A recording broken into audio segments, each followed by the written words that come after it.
All right, everybody, welcome to another edition of What's What PR. We have two guests with us today. One's been here before, which is Erin Fulbright, is the interim executive director for the Sickle Cell Association here of Louisiana now, not just a Baton Rouge, right? We did a Right, name South change, Louisiana. South Louisiana. And we also have special guest with us, Matthew Valerie with Care South. How are you, Matthew? I'm doing good. Matthew Valer. Valair, I'm sorry. Probably should have asked you that before we jumped in there. That's just my luck. That's what I get. So, Matthew is the CEO of Care South and making all the decisions, and it's got a million things going on in the community across their locations. And so, we're going to talk with both of you guys a little bit about some things, but just a little bit of housekeeping because, Matthew, you guys were real instrumental with Ryan's run and supporting that from what I can see for the last few years, Correct. probably 4 years, it looks like, if not more. And that helps you out, Erin, with what you guys are doing. And just as an update for everybody, maybe saw the last show, how did the run go? It was, it went really well because of our sponsors that continued with us, like Care South. We were able to get almost 300 runners participate virtually. So running throughout Baton Rouge, we had someone in Michigan and a couple in New York that were running. So it went really well. And we did a live stream downtown, and Care South was down there with us. And that was a great time as well. And we got to be with Miss Lori Burgess' family, who is the former CEO who passed away in January. But her family got to come down and be a part of it. And so it was a really great moment and a great way to keep the fundraiser going, even though we couldn't all be together in our regular tradition of running together downtown. We still ran together virtually. well, it's good to hear people ran. I was talking with somebody pre-COVID and talking about the runs that everybody does. And I found it interesting. You can now register for marathons. Like you can do the Boston Marathon or the New York Marathon, and you're going to virtually do it. And I guess now it's, normal. But what I thought was funny is you could register. They don't check anything. They send you the plaque, the medal, everything. And I've determined that I've told everybody, I'm just going to start registering for all them, and just hang them up on the walls and let people come into the office and be like, you ran all that? You're like, look, we're not going to talk about it today. But, it's just, just kind of dodge the question and let people assume that I'm just this wonderful runner. But now, and I laughed because I was like, how does that work virtually? But now it's the thing. And what it's good is people are actually participating and they're actually, doing the run. It's not just, I filled something out online. They're actually getting out there running, and then we can kind of see it on the social media side, as well. And they sent in their time too. How you can record that on your phone or your smartwatch. They've sent in their time. So we still are recording times to see who got in the fastest in certain age brackets as long as they submit it. So we got quite a few that came in. So people actually did get up and run. They earned their medals. I wonder if that should be required, a screenshot from your Apple Watch. Yeah. It's I did the mile. It was a 3-minute mile. So, well, look, Michael, say it again, appreciate you guys supporting Erin, what she does, but you've been there, 4 years. I think we talked about it before. What is, for anybody who does not know or has never heard Care South, what's the short version, and we'll dive into the integral pieces. All right. Care South is a community health center system located in the Metro Baton Rouge area. Have locations in Baton Rouge, Donaldsonville, Plaquemine, and Zachary. Provide primary care services, dental, behavioral health. Serve about 15,000 unduplicated patients on an annual basis, and do roughly about 45,000 visits. That's pretty impressive. 45, that's a lot of people coming through. Yeah. It's 10,000 people. 365 days. Y'all seem busy. I'm doing rough math in my head. I kind of go that way. We're extremely busy. That's why I'm graying. Yeah. I've got kids. That's why I'm graying. I got a 12-year-old going on 19, and I got 7-year-old twin boys who are working Christmas list already. So, hey, that's where they start, October 1. Yeah, I told him the other day, I was like, I don't know. I think, Santa Claus is quarantined at the North Pole, so I don't know that he's going to be making it here this year. That's good. So I'm going to use that one. I can't help you, you know. And see, my thought was, if I timed it right, I could say that, look, you know, we're just going to push everything back, you know, the 2 week quarantine period, and then I'll get the tree, I'll get everything on sale because I can go buy it the day after Christmas, where they'll give me the Christmas tree. I can do it all then, and I can save a whole bunch of money. So Yes, indeed. turn this COVID around. So how's it been for you guys? You know, I've talked to a couple different people in the, you know, healthcare world, but you know, everybody's having to use that, what I now consider kind of as a, you know, the bad word, the pivot, you know, world. You know, we all had to, Hmm. you know, pivot and change what we're working on. You know, how are things over there for you guys? Were you guys kind of, I don't know how many people, even in the medical world, had a pandemic plan. We have a disaster recovery plan. We have, you know, a flood Correct. plan. You know, we know what to do. But when pandemic hits, you know, you guys are on the forefront of this. So, Yeah, and we were able to shift quickly based on that, and we actually, within the first month, was offering COVID testing and drive-up services. So we built a partnership with Quest Diagnostics and Louisiana Healthcare Connections locally, where they gave us unlimited tests. So we were able to stand up, drive up testing at all our locations in Baton Rouge, Donaldsonville, as well as Plaquemine. And we've been doing that since probably the end of March. wow. And so, is that is that still, you know, are we still testing? You know, I guess I hadn't talked to somebody in a while in the beginning, you know, kind of, you know, a couple of months ago, there was like all the news everybody wanted to find out. But, you know, from your case, are you seeing, you know, it's COVID, COVID, COVID, or is it, you know, just, hey, we're still seeing everything that we're used to plus COVID, COVID, COVID? It's the latter. We're seeing everything we're used to, but the thing that has helped was allowing telehealth. So for the insurance plans to pay for telehealth, because you have a lot of people, their comfort level is not there of getting out. They are more susceptible to the disease. So we're able to provide telehealth, virtual visits, in addition to if they want to come in face to face. So it really has allowed us to change our business model. We were doing some telehealth, but we've advanced that even further based on COVID. I think that's what's good. You know, I've had multiple different involvements with different companies, and I've always been a Zoom guy. You know, I think a couple of years ago, I got an award from Zoom for being one of like the top 10% of their users. But the funny thing was, I could never Zoom anybody, it seemed like, in anywhere in Baton Rouge. They didn't get it. I'd be like, can we jump on Zoom and just have this call? Because I really, really, really do not want to go downtown and park and come to sit in your office for 20 minutes just to turn around and go track it back to mine. But Hmm. it forced us all there. It forced Correct. everyone. It forced healthcare to, you know, like, hey, we're going to make this telehealth a thing. And now it seems like if enough people will stick with it, it's like, do you really need to go in for pink eye? You know, at that point, can we not like hold the camera up and go, I've got pink eye, can you call something in? Which I think overall improves that quality of care. So, Correct. Yeah. And telehealth has existed for years, but like you said, similar to Zoom, a lot of practices hadn't utilized it to its full capability. So this really has forced us to move it forward at a faster pace. So I think it's going to be very beneficial long term for the community as a whole. so, so walk me through one thing that, you know, stood out when you were kind of giving me that, you know, summary of what you guys are doing. It, there's medical, right? And then there Correct. was a dental component, you Correct. know, in there, and then a mental health Correct. component. Am I missing one more? I feel like I am. I feel like there was four. No, it's No, those three, but the three. medical, Okay. yeah, with the medical, we also have a specialty services. So with the medical, you have pediatrics, OBGYN, you have podiatry. We treat infectious disease, so we treat HIV, Hep C. We do gastroenterology. Oh my So gosh.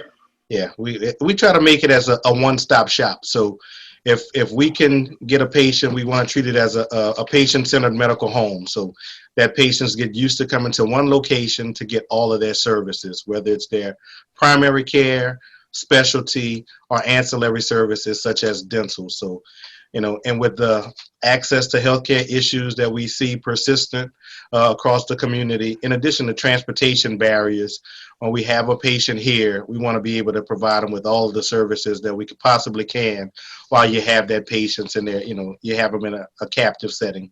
That's what I was about to say. You know, it seems it might have been easier to go over what you don't do, than what you are doing. But once you have them there, typically, and I know I've had to live some of this with, some family. I'm in that, and there's a lot of people, so much so we've got we actually have a publication, a workbook actually coming out that deals with what we call the sandwich generation, which is we're stuck in the middle where we're raising our own kids, but then we've Mhm. also got our parents, that are Correct. aging, and we're stuck, and so we dub it that sandwich generation, but having to make some of those appointments to where it's like, I've seen even my wife where it's like, okay, I've got to help, my mother. We're going to have to take the whole day and going, we're going to go here and then we've got to go here, but then we've got a 2 hour gap and then we're going to try to line up here. It seems like it'd be a lot easier with the model that you guys have put together, where it's like, call in, give us kind of run us down. What do you need? You need to do your 6 month, dental cleaning. Correct. You need to see this, you need to see that. And so I guess you've got the team that kind of knows, what they need, or if it's a new intake, they kind of, hey, we'll run you down. Let's check off. What do you want to do? While you're Correct. here, we can knock it all out. Yeah, and a lot of the things is if it's any patient of any age, is different preventive screenings, preventive measures that need to be taken. So we utilize that to dictate the cases and anything that they need beyond that primary care. This is unique. This is one of the first, I've seen general practice, and then you've got specialists, and then you've seen, this wave of urgent care, that has kind of moved across, the community. Mm-hmm. I'm guilty, myself. I don't think I even have a primary care because I've just gotten so used to, like, I'll just go to urgent care, if I need something. All right. Is So after the this, call, we're gonna get you in for an appointment and make sure you become part of the Care South family. You need a you'll want me PCP, there. Brandon. You need a PCP, buddy. I probably need a lot more than that. That's why I'm afraid to go. Wait, we have to start somewhere. So I know I'm at least not falling over. I did have to do a screening. I fly airplanes on the side. It's like a hobby, Wow. of mine. That's the passion. And so they tend to frown upon people that are not in good health flying around in airplanes in the sky. So I Mm-hmm. did pass those, screens. I have a medical 3 and I'm about to have to go to a med type 2 and so all that kind of stuff. But no, I probably do need to come in, and that would be a whole lot easier of a situation instead of kind of bouncing all over the place. Let's just knock this out. Is Correct. this is new to me, it seems like. Is this new? You've been doing it for 4 years, so it's not new, obviously, but is the model new? Is this a new kind of transition you think that people are going to start seeing? Hopefully, maybe you're kind of, I know the business side is no one else is allowed to do it, only us. But is that kind of where you see, this moving Well, towards? yeah, the community health center model has been around since the early 70s. So you have about 39 organizations similar to Care South in the state of Louisiana with over 300 sites. So you probably Yeah. see them. You see them everywhere, but you don't know that they're a community health center. And one thing that's unique about us is we treat anybody regardless of your ability to pay. So with this pandemic, you've seen a lot of individuals be laid off, lose health insurance. With us, we treat you and it's based on income. So we treat a lot of uninsured, underinsured individuals. So I think that's a good model. We have what's called a sliding fee scale. So you Mhm. come in with your income and we slide the fees based on that if you're uninsured. And we take all types of insurance. So we see the whole gamut here at Care South. That's what I was going to say. I was just about to get into that because I didn't know that people realized that I was looking around kind of on the site and I was reading, you had a PDF and I was kind of skimming through it this morning that was talking about kind of how that fee schedule worked and based on Mm-hmm. income. And so it's, you got to come in and go through that. Is that hard for somebody or, is No, it an you easy? just bring in a few of the relevant things. So it may be a paycheck stub or a social security form or check. Proof of residence, identification, so we know that you are that individual. We go from there. It might be 20 or 30 minutes to get everything done. No, that doesn't sound like a hard process, because that's half the problem. It sounds like that a lot of people might have is going through and jumping through some of these hurdles, but it seems like you guys have made it pretty simple. Yeah. That's Erin, is this where, you guys are, I don't know who to take this one. I'm gonna lob it up and let whoever, jump in when it comes to, the sickle cell, side of things. Is that, where you guys can do some treatments there and, help and monitor? And I'm not a doctor, so I don't know the right question to ask right there, but Where's that fit? Well, I don't know if they cover every of the specialty side for our patients quite yet, Mm-hmm. but it is good to have this partnership with them because some of our patients have difficulties with different doctors understanding what sickle cell is. Not a lot of people understand what it is, but when we partner with someone like CareSouth and they know our organization, they know what our patients are going through, and if it's that one stop, then their history and their medical history is all in that one location. So they know how to work with them on different things and the pain levels that our patients may experience, or what cannot be done and what can be done and all of that stuff. And then with the behavioral health side and being able to talk through some of this stuff, because some of it's difficult when people in the world don't know what you're going through and they judge you. Because they don't understand that disease. So having this partnership with, having a partnership with CareSouth and having this community medical center right in our area where a lot of our patients live, that is very important. I was thinking about when you were talking about it, it would seem there's also a huge benefit, Michael, Matthew, that you guys can pull together. You got the whole team there to where, when I was just picturing the example I was talking about before, bouncing from, practitioner to practitioner, Mm-hmm. they're looking for one thing, Correct. Versus where you've got everyone there where if somebody sees something, it's like, well, hey, this doesn't sound right, or that doesn't make any sense. And then maybe it's even the mental health, component to where it's like those physicians can kind of walk, they're going to the same lounge, they know Correct. each other and they're able to have some of those conversations and say, is this one thing connected maybe to the other? And that's how some of these, huge hospitals, work that I've seen, not the ones in our area, but, these specialty hospitals, they bring all these specialists, they bring people together and they say, hey, we're all going to talk, and let's see if we can solve this together rather than one guy treating one symptom and another guy treating another symptom. And we're now just treating symptoms and not getting down to the root cause. And it seemed like you've got an advantage there, over. So more of a healthcare team model where, just so we just say, you have the whole community of healthcare providers able to talk about that particular patient's problems and do it in a way where it's not over the computer. You could do it face to face, or if the patient comes in and that particular provider has time, they could also bring them into the exam room and have a conversation right then and there. And just speaking on what Erin said, we provide some of those additional ancillary services that the sickle cell patients are needing. If they're dealing with stress management, we have the behavioral health. If they need dental, we have the dental services available to them. Not the direct care that they'll get from the specialist, such as a hematologist, but the ancillary needs that they do have, because they do deal with chronic pain.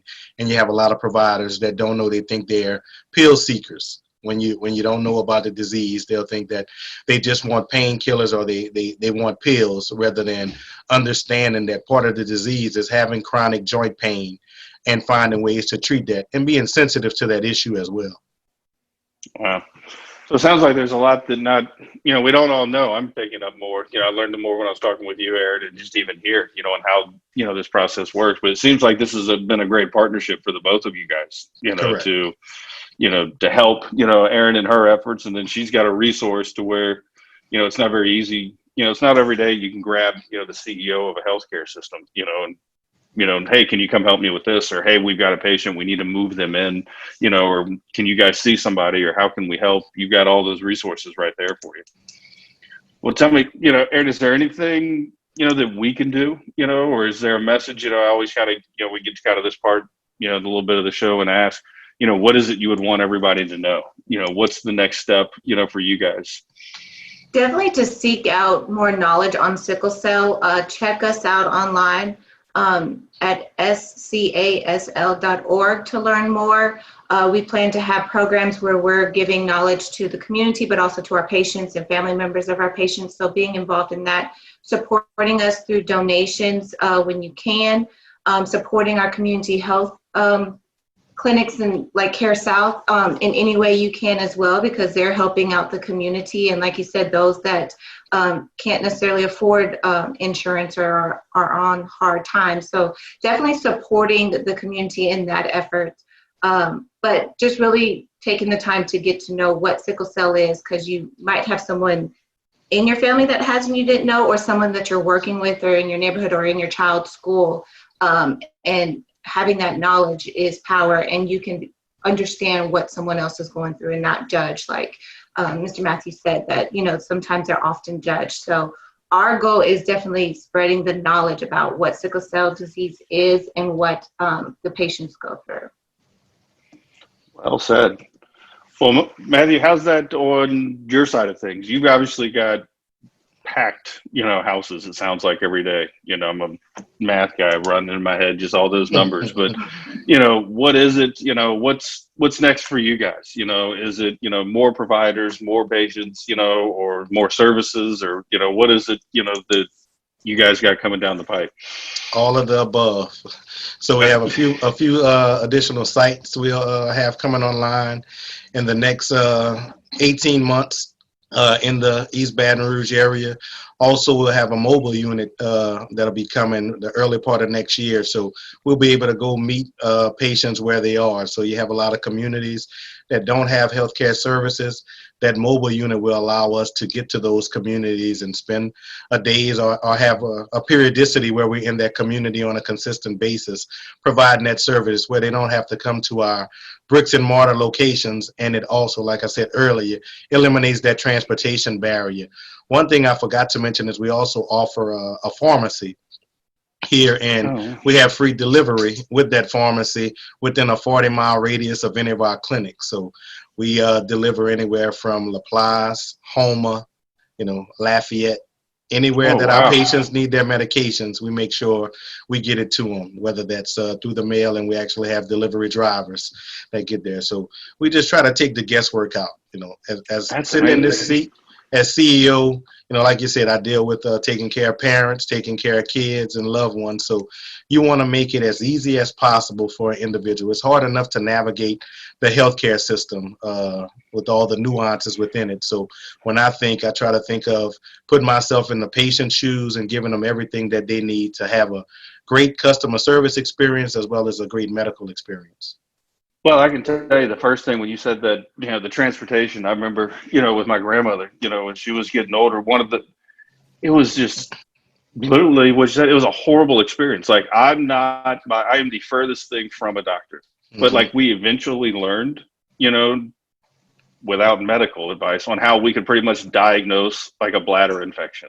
Like we pretty much, like we could spot it on, you know, there was, you know, it happened so many times, but it was so horrible. It was like every time we'd have to, you know, get her and transport her all the way in, you know, to the doctor, you know, and then they're running to it was just a horrible experience, you know, and trying to go through. And then, you know, as she just got older, it got to where it was, you know, really, you know, her well-being was probably not best doing some of that transportation and trying to go through there, to where if those are services that can start becoming mobile, you know, and you can call that in, I think I'd look at it and look at what we were able to go through. Unfortunately, we had enough family to band around and we could help and, you know, physically do a lot of the work, to where I'm sure there's probably some people that just don't have that, you know, and they might just be sitting there and, you know, when they need treatment and can't necessarily get it because they can't physically get there and they don't have, you know, the means to do anything else with it. So that sounds like that's going to be a huge piece, you know, for you guys. Correct. So, well, look, guys, I appreciate the time. If there's anything I'm forgetting, you know, let me know. But I think we've got most of what we've got. We've learned a lot today. I didn't know half all this. I now know that I got to go see Matthew and get a physical workup, which is a little bit scary, you know. So, look, visit us, caresouth.org, or call anytime, 225-650-2000. There we go.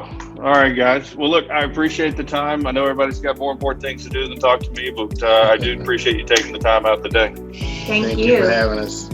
All right, we'll talk soon. All righty.